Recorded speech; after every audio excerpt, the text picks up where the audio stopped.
بسم اللہ الرحمن الرحیم۔ کتاب نسیم ہدایت کے جھونکے، جلد اول تحرم، پارٹ نمبر 35۔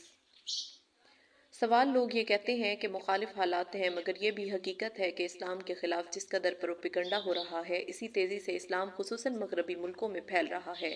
اس کی وجہ آپ کیا سمجھتے ہیں؟ جواب: یہ سوال واشنگٹن پوسٹ کے ایک نمائندے نے بھی مجھ سے کیا تھا۔ میں نے عرض کیا، اور بات بھی یہی ہے کہ ایک زمانہ تھا جب لوگ اسلام کو مسلمانوں سے سمجھتے تھے۔ اب ذرائع ابلاغ کی شہرت، خصوصاً انٹرنیٹ کی ایجاد نے قرآن اسلام لوگوں کے بستروں تک پہنچا دیا ہے، اس لیے لوگ حقیقی اسلام کو جان کر مشرف اسلام ہو جاتے ہیں۔ سوال: عام لوگ ابھی بھی خصوصاً علماء اور خاص دعوت کی طرف متوجہ نہیں، اس کے لیے کیا کیا جائے؟ جواب: یہ شیطان کا ایک دھوکہ ہے، وہ آدمی کو اس میں الجھاتا رہتا ہے، فلاں نے یہ نہیں کیا، فلاں یہ نہیں کر رہا۔ مجھے حضرت مسیح الامت کا ایک ملفوظ یاد آتا ہے۔ حضرت فرماتے تھے، ماضی کا غم نہیں، مستقبل کی فکر نہیں، حال میں کام چاہیے۔ شیطان انسانوں کی صلاحیت اور وقت کو اس میں ضائع کرنے کی کوشش کرتا ہے کہ فلاں نے یہ نہیں کیا، ہم نے یہ ضائع کر دیا، ماضی میں کچھ نہیں ملا، مستقبل میں یہ ہونا چاہیے، حال ضائع ہوتا چلا جاتا ہے۔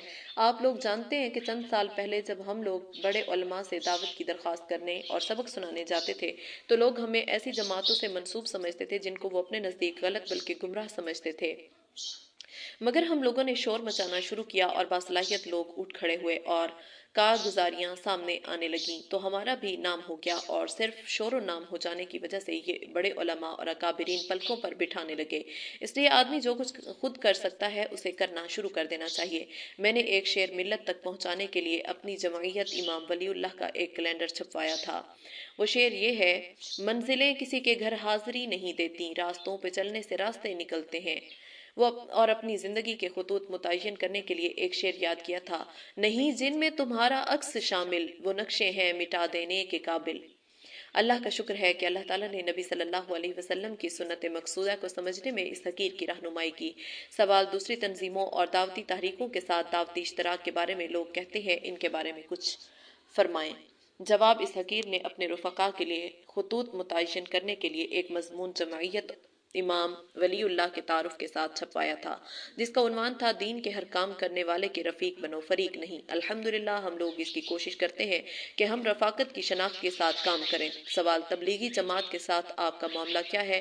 جواب: یہ حقیر دعوت کی اس ٹوٹی پھوٹی محنت کو جو غیر مسلموں میں چل رہی ہے، اکابرین تبلیغ کے نشانوں اور خوابوں کی تعبیر سمجھتا ہے۔ اپنے کاموں کی جو الف با حضرت مولانا الیاس صاحب نے شروع کی تھی، اس کی تا ساق اس کوشش کو سمجھتا ہے، تاہم مرکز کا ایک نظام ہے، جب تک وہاں سے خود اس کا مشورہ نہیں ہوتا، انفرادی طور پر کوشش کرنے کی ترغیب کو مناسب سمجھتا ہے، اور 100% یقین بلکہ یقین کامل ہے کہ بنگلہ والی مسجد سے جو آواز چلی ہے، دنیا کے ہر کونے کے ہر انسان تک ایمان پہنچانے کی آواز ہے، جو انشاءاللہ اسی مرکز سے دنیا میں پہنچے گی۔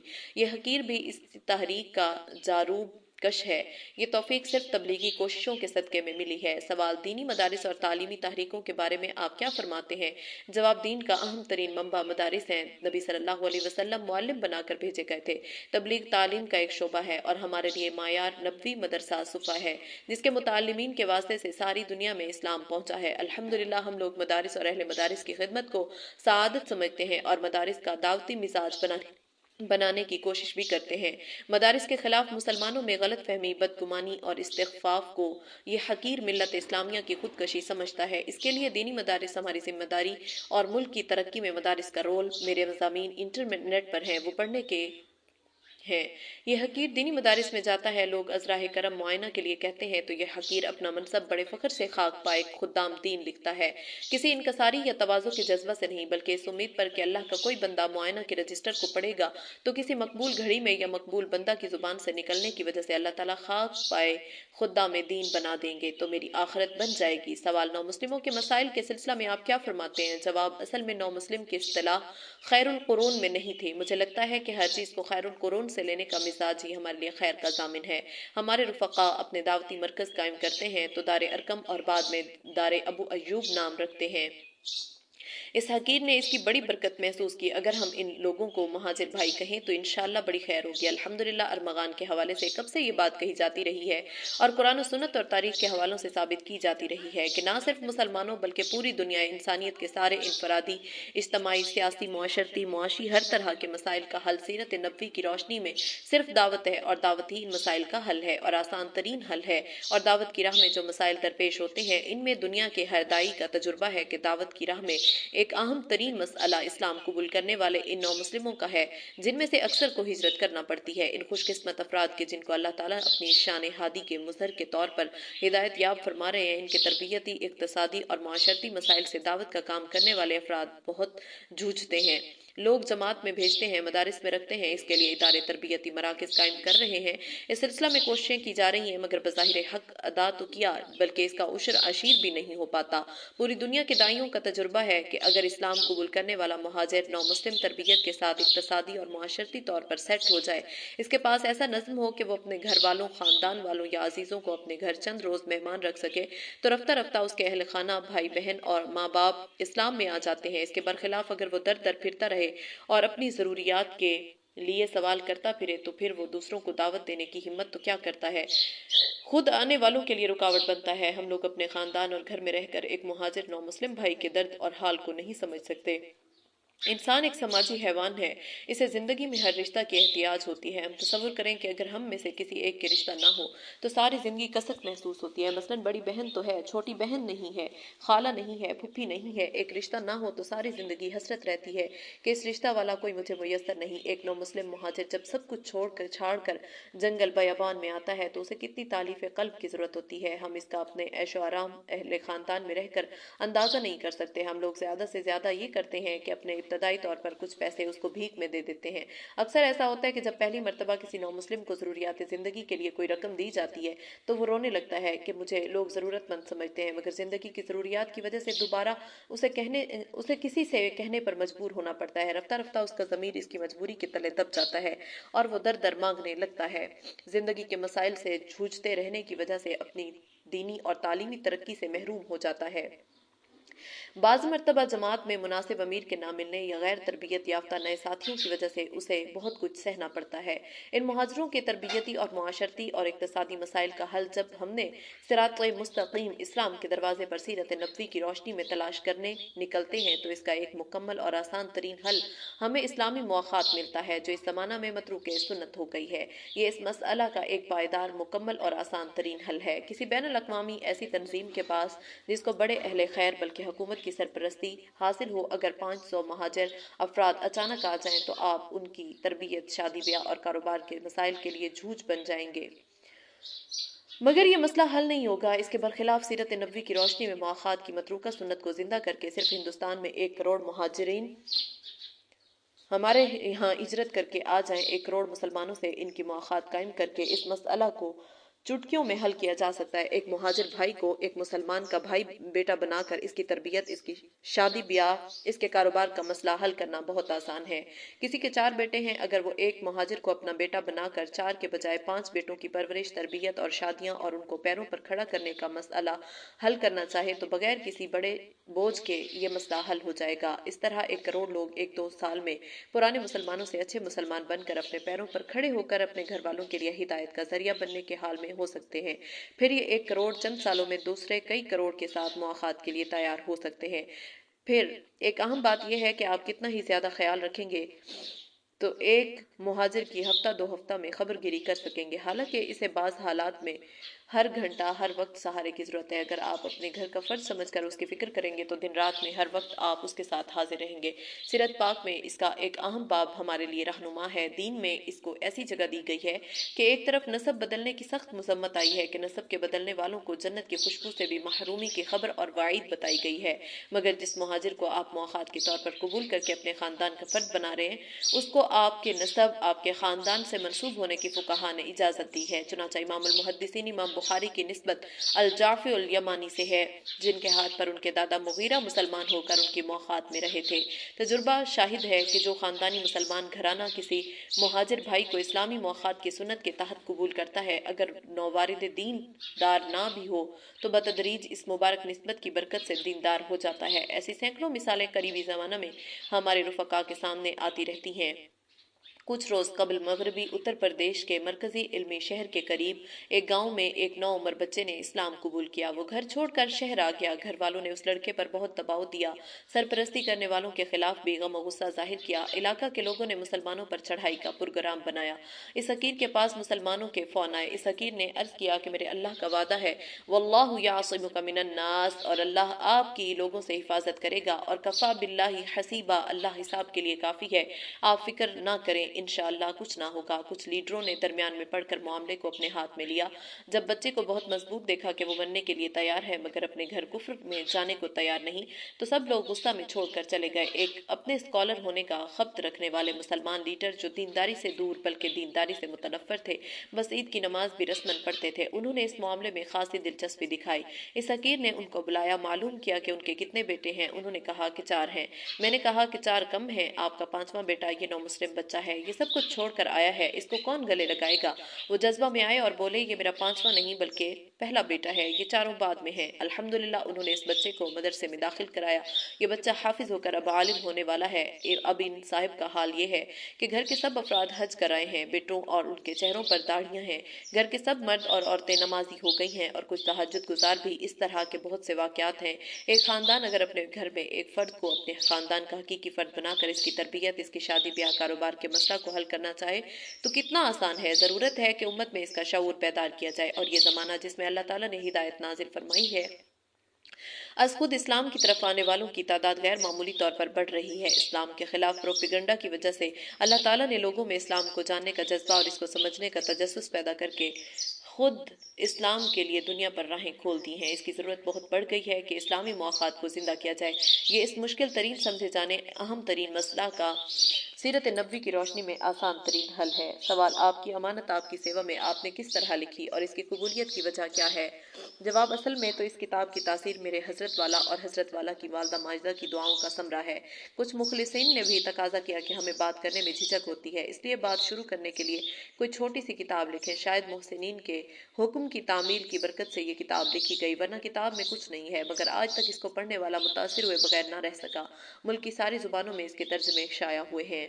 سوال، دنیا کے دوسرے ملکوں میں دعوت کو پھیلانے کے لیے آپ کیا کام کر رہے ہیں؟ جواب، اصل میں ہم کس کھیت کی مولی ہیں جو کچھ کر سکیں؟ اتری ہوئی ہدایت کو تلاش کر کے اپنا مطلب نکالنے کی کوشش کر رہے ہیں۔ 3 سفر حرمین شریفین کے کرتے ہیں۔ دنیا سے آنے والے لوگوں کی ذہن سازی کی کوشش سے الحمدللہ دین کے بہت سے ملکوں میں کام پھیل رہا ہے۔ عربی کا پرچہ الخیر بھی دعوتی ذہن سازی کے لیے نکل رہا ہے۔ انگریزی میں بھی کوشش چل رہی ہے۔ الحمدللہ لوگ کھڑے ہو رہے ہیں، خصوصاً ارمغان کی آواز تو دنیا کے کونے کونے تک پہنچ رہی ہے۔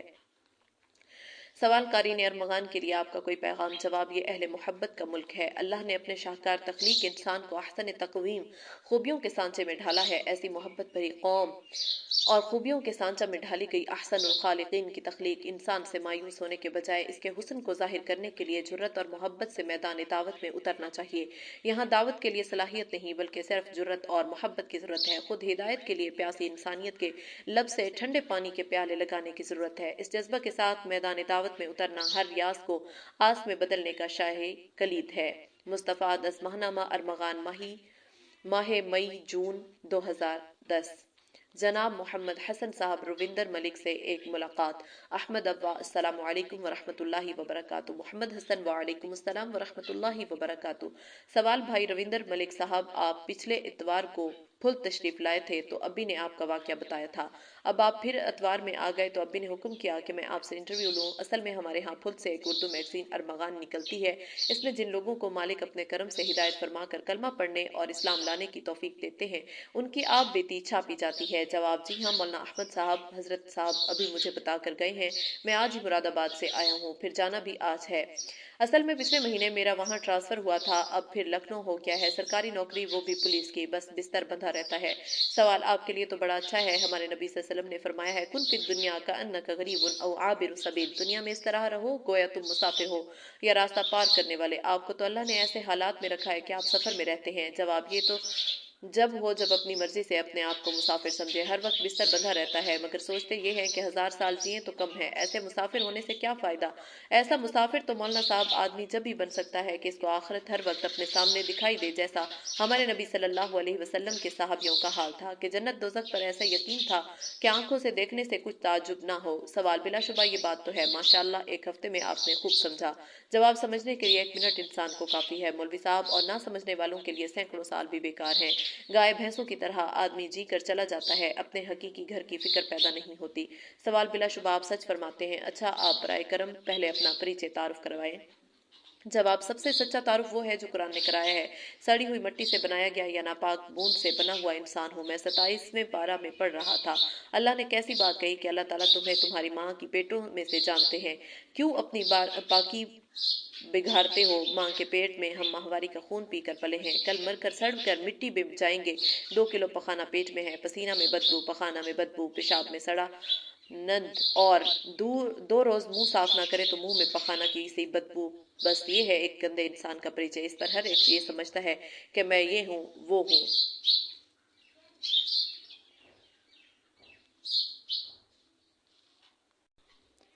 سوال: یہ تو بہت حکیمانہ تعارف ہے، میں اصل میں خاندانی تعارف کی بات کر رہا ہوں۔ جواب: میں ضلع میرٹھ کے ایک گاؤں کے جاٹ خاندان میں 2 اکتوبر 1954 کو پیدا ہوا۔ میرے پتا جی والد صاحب ایک کسان ہونے کے ساتھ ایک سرکاری ملازم بھی تھے۔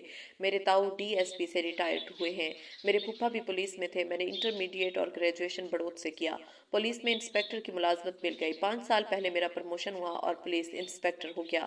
کچھ روز سہارنپور میں رہا، 2 سال سے مظفر نگر اور میرٹھ میں رہا۔ اسی دوران کئی بار مظفر نگر آتا جاتا رہا۔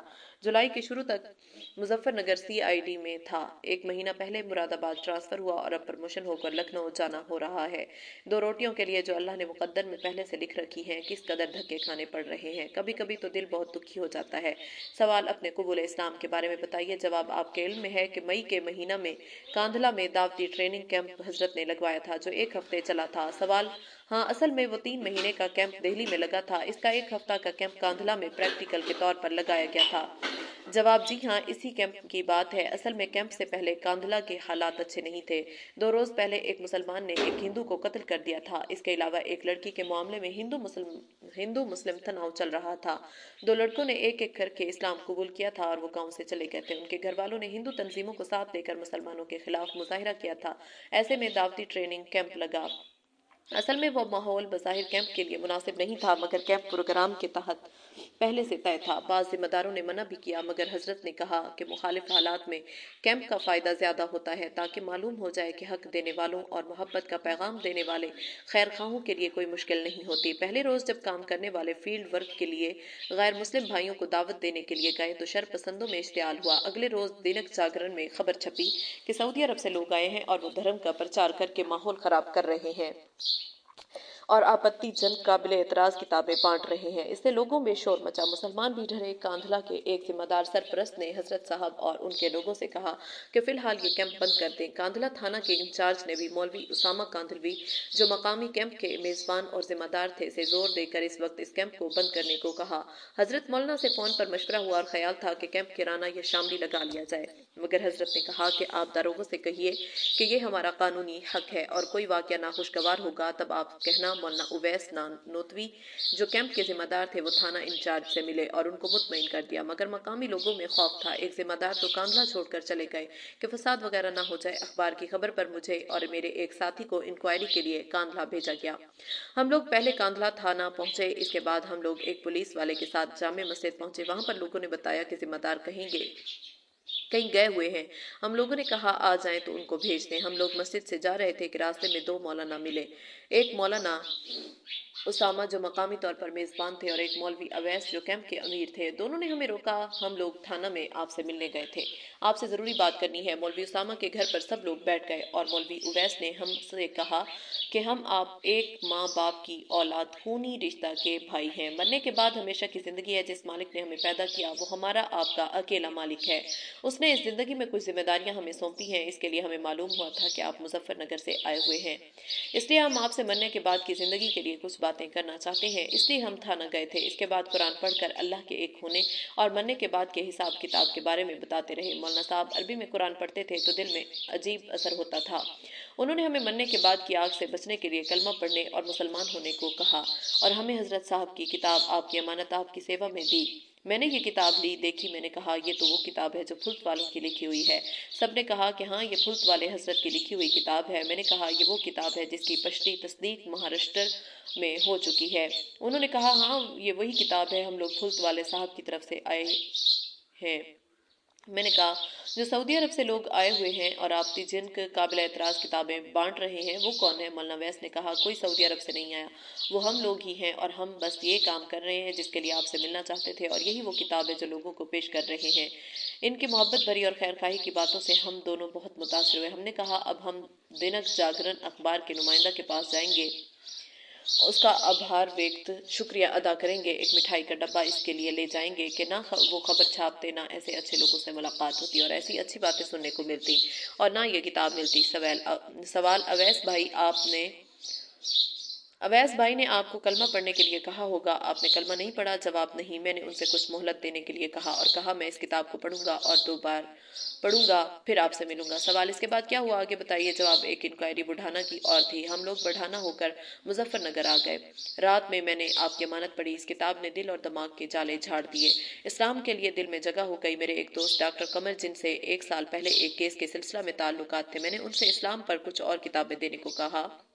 انہوں نے کہا اچھا ہے، ہم لوگ پھلت چلے جائیں، وہاں پر ہمیں صحیح گائیڈنس ملے گی۔ ایک اتوار کو ہم لوگ پھلت گئے مگر مولانا صاحب نہیں ملے، مگر وہاں سے ہمیں کتابیں مل گئیں۔ اسلام ایک پریچے بننے کے بعد کیا ہوگا اور قرآن مجید ہندی انواد ترجمہ ہم لے کر آئے۔ ان کتابوں کو خاص طور پر جیسے جیسے میں نے قرآن مجید پڑھا، اسلام میری پسند بن گیا، مگر پورے سماج سے ٹکر لینا میرے لیے یہ بڑی مشکل تھی، اس لیے میں ہمت نہیں جٹا پا رہا تھا۔ اس دوران میرا ٹرانسفر مراد آباد ہو گیا، مگر بچوں کی پڑھائی کی وجہ سے ابھی گھر شفٹ نہیں کیا۔ ابھی اسکول میں ایک فنکشن تھا، اس کی وجہ سے 2 دن کی چھٹی لے کر مظفر نگر آیا ہوا تھا۔ ابھی رمضان سے 4 دن پہلے کی بات ہے۔ میں قرآن پڑھ کر سویا تو میں نے خواب میں دیکھا ایک حضرت صاحب ایک مسجد میں ہیں، بہت خوبصورت پرکاش نور کا، چاندی کی طرح ان کا گھیرا بنا ہوا ہے، سفید پگڑی، میرے سر پر ہاتھ رکھا اور بولے بیٹا تم نے اسلام کو سمجھ لیا ہے؟ میں نے کہا اجی اسلام تو بالکل میری سمجھ میں آ گیا ہے۔ انہوں نے کہا تم نے آپ کی امانت نہیں پڑھی؟ میں نے کہا جی پڑھی ہے۔ انہوں نے کہا سمجھ میں آ گئی؟ میں نے کہا جی بالکل سمجھ میں آ گئی۔ انہوں نے کہا جب سمجھ میں آ گئی تو اسلام کیوں نہیں قبول کرتا؟ دیر کرنے میں نقصان اٹھاؤ گے، جلدی کرو، آپ کی امانت ایک بار اور پڑھو۔ میں وہاں سے واپس ہوا تو ہمارے ڈاکٹر صاحب قمر صاحب بولے ملاقات ہو گئی؟ میں نے پوچھا کس سے؟ انہوں نے کہا ہمارے پیارے نبی سے۔ میں نے جو باتیں ہوئی تھی ڈاکٹر صاحب سے بتائیں۔ ڈاکٹر صاحب نے کہا واقعی بات جو انہوں نے کہی تھی اس سے زیادہ اور کس کی بات سچی ہو سکتی ہے؟ وہ سارے سچوں کے سچے ہیں، وہ ایسے سچے ہیں کہ جان کے اور ایمان کے دشمن ان کو سچا ایماندار کہہ کر پکارتے تھے۔ آنکھ کھل گئی، صبح کے 3 بجے تھے، میں نے چاہا کہ کروٹ بدل کر سو جاؤں مگر نیند نہ آئی۔ گھر میں بچے سو رہے تھے، میں باتھ روم گیا، نہایا، ڈرائنگ روم میں جا کر آپ کی امانت ایک بار پڑھی۔ صبح ارادہ کیا مجھے پھلت جانا چاہیے، موٹر سائیکل اٹھائی، ڈاکٹر قمر صاحب کے ہاں گیا، اتفاق سے وہ منگلور گئے ہوئے تھے۔ صبح مجھے بچوں کے اسکول میں ایک فنکشن میں شریک ہونے جانا تھا۔ ڈاکٹر سریندر صاحب ایک انگلش میڈیم اسکول چلاتے ہیں، CBSE بورڈ کا معیاری اسکول ہے، کئی سائنس ایگزیبیشن بھی انہوں نے لگائے ہیں، ان کو حکومت UP نے ایوارڈ بھی دیے ہیں۔ میں اسکول پہنچا، میرے CID میں ہونے کی وجہ سے ڈاکٹر صاحب میرا خیال رکھتے ہیں۔ پروگرام کے بعد ان سے ملاقات ہوئی، میرے ہاتھ میں آپ کی امانت تھی، دیکھ کر بولے یہ کتاب آپ کو کہاں سے ملی؟ یہ تو ہمارے حضرت صاحب پھلت والوں کی کتاب ہے۔ میں نے ڈاکٹر صاحب سے پوچھا آپ ان کو جانتے ہیں؟ ڈاکٹر صاحب نے کہا میرے اسکول کا انوگریشن افتتاح انہوں نے کیا تھا، ایک ملا جی ہمارے دوست ہیں، وہ مجھے پھلت لے کر گئے تھے، وہ بڑی محبت کے آدمی ہیں، مجھے بھی یہ کتاب دی تھی، ان کے آشرواد کی وجہ سے میرا اسکول اتنی ترقی کر رہا ہے کہ میرے ہاں اسکول میں وہ 3 بار آ چکے ہیں، وہ سائنس کے بہت اچھے اسٹوڈنٹ رہ چکے ہیں۔ میں نے کہا ڈاکٹر صاحب آپ نے یہ کتاب پڑھی ہے؟ انہوں نے کہا جی پڑھی ہے۔ میں نے کہا پھر سمجھ میں کچھ بات آئی؟ انہوں نے کہا یہ کتاب ایسی ہے کہ پڑھنے والا یہ کہہ ہی نہیں سکتا یہ کتاب سمجھ میں نہیں آئی۔ میں نے کہا پھر آپ نے کیا فیصلہ کیا؟ ڈاکٹر صاحب نے کہا فیصلہ تو لینا ہی پڑے گا، مگر سماج سے لڑنے والوں کی ہمت نہیں ہوتی، کبھی کبھی رات کو بے چینی ہوتی ہے کہ اگر آج موت آ گئی تو ایمان کے بغیر نرک دوزخ میں نہ چلا جاؤں، سوچتا ہوں کہ صبح کو جا کر